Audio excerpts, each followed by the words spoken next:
အခုမြင်တွေ့နေရတာကတော့ကျမတို့နေထိုင်တဲ့ကဘာပဲဖြစ်ပါတယ်။ကျမတို့ဟာဒီကဘာမြေပေါ်ရဲ့တနေရာမှာနေထိုင်ပြီးတော့ကျမတို့သိထားသမျှအရာအလုံးကလည်းဒီနေရာလေးပေါ်မှာပဲတည်ရှိနေပါတယ်။ဒါပေမဲ့စัจ java တစ်ခုလုံးနဲ့နှိုင်းယှဉ်လိုက်ရင်ဒီကဘာလေးကတော့သေးသေးလေးပါပဲ။အရင်ဆုံးကျမတို့နဲ့အနီးဆုံးအာကာသအိမ်နီးချင်းဖြစ်တဲ့လာကနေလေ့လာကြည့်ကြရအောင်။လာကိုညဘက်ကောင်းကင်ယံမှာကြီးမားစွာမြင်ရလို့ကဘာနဲ့အရန်နီးတယ်လို့ကျမတို့ထင်ကောင်းထင်ရပါတယ်။ဒါပေမဲ့တကယ်တော့လာကဒီလောက်နီးမနေပါဘူး။တကယ်တမ်းမှာပြင်းပြအားဖြင့်ကဘာကနေကီလိုမီတာ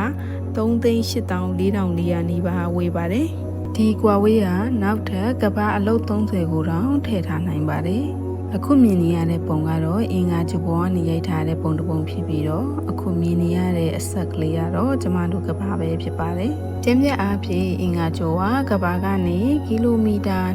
225တန်းထိအောင်ဝေးပါတယ်။အချို့ချိန်တွေမှာဆို400တန်းထိတောင်ဝေးနိုင်ပါတယ်။နောက်ထပ်ဇွန်းဆွဲကြည့်လိုက်မယ်ဆိုရင် Voyager 1 Space Probe ကိုတွေ့ရမှာဖြစ်ပါတယ်။ဒါကတော့လူသားတွေဖန်တီးထားတဲ့အရာတွေမှာကဘာနဲ့အဝေးဆုံးကိုရောက်နိုင်တဲ့အရာလေးတစ်ခုပဲဖြစ်ပါတယ်။ဒီအရာလေးကတစ်စက္ကန့်ကို18ကီလိုမီတာနှုန်းနဲ့လှုပ်ရှားနိုင်ပါတယ်။ဒါပေမဲ့လည်းအဲ့ဒီအမြန်နှုန်းနဲ့တောင် Solar System နေရာကြီးစနစ်တွေကထွက်ဖို့ဆိုနောက်ထပ်နှစ်ပေါင်း3000လောက်ကိုလိုပါသေးတယ်။နေအောင်ကြီးစနစ်ကိုကျော်သွားတဲ့အခါ Interstellar Neighborhood ခြေများခြားဒေသကိုရောက်ရှိလာမှာဖြစ်ပါတယ်။ဒီနေရာမှာ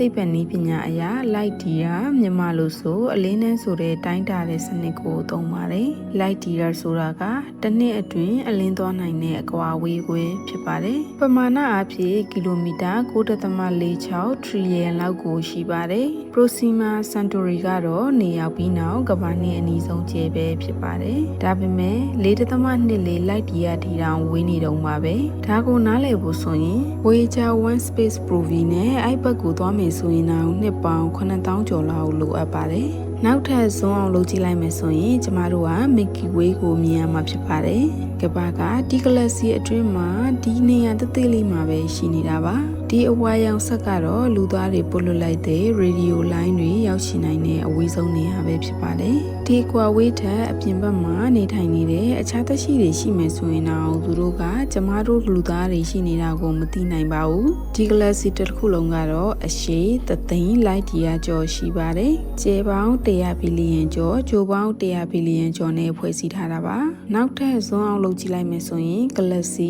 54ခုပါဝင်တဲ့ local group ကိုတွေ့ရမှာဖြစ်ပါတယ်။ဒီအစုရဲ့အကျယ်က10တန်း light year လောက်ကိုရှိပါတယ်။နောက်ထပ်ဇွန်အောင်လုပ်လိုက်မယ်ဆိုရင် Virgo super cluster ကိုတွေ့ရမှာဖြစ်ပါတယ်။ဒီအထဲမှာတော့ local group ကလည်းသိငယ်တဲ့အစိတ်ပိုင်းလေးတစ်ခုသာဖြစ်ပါတယ်။ဒီထဲမှာလည်းအခြား galaxy group တွေအနည်းဆုံး100ကျော်လောက်ရှိပါတယ်။တစ်ဖက်ကနေအခြားတစ်ဖက်ထိအကွာဝေးကတန်110 light year ဝေးပါတယ်။ဒါပေမဲ့ Virgo super cluster တောင်မှပဲ Linear Gear super cluster ထဲမှာသိငယ်တဲ့အစိတ်ပိုင်းတစ်ခုသာဖြစ်ပါတယ်။ဒီကြီးမားတဲ့ဖွဲ့စည်းမှုထဲမှာ galaxy ပေါင်း3,000ကျော်ပါဝင်ပါတယ်။အကျယ်ကတန်920 light year လောက်ကိုရှိပါတယ်။ဒါတောင်မှနောက်ထပ်ဇွန်အောင်လုပ်ကြည့်လိုက်မယ်ဆိုရင်မြင်နိုင်တဲ့စကြဝဠာတစ်ခုလုံးကိုရောက်ရှိမှာဖြစ်ပါတယ်။ဒီနေရာမှာတော့ Linear တောင်သိငယ်တဲ့အစိတ်ပိုင်းတစ်ခုသာပဲရှိပါတော့တယ်။ဒီဟာကကျမတို့မြင်နိုင်တဲ့စကြဝဠာကြီးဖြစ်ပြီးကျမတို့သိထားသမျှအရာအလုံးလည်းပါဝင်ပါတယ်။ galaxy 2 trillion ကျော်လည်းပါဝင်ပါတယ်။အဲ့ဒီတည်းကကျေရည်အတွက်တွေကကျမတို့ကမ္ဘာပေါ်ကသိတဲ့ထက်တောင်ပိုများတယ်လို့ဆိုကြပါတယ်။ကမ္ဘာကနေစကြဝဠာအစွန်းတစ်ဖက်စီကို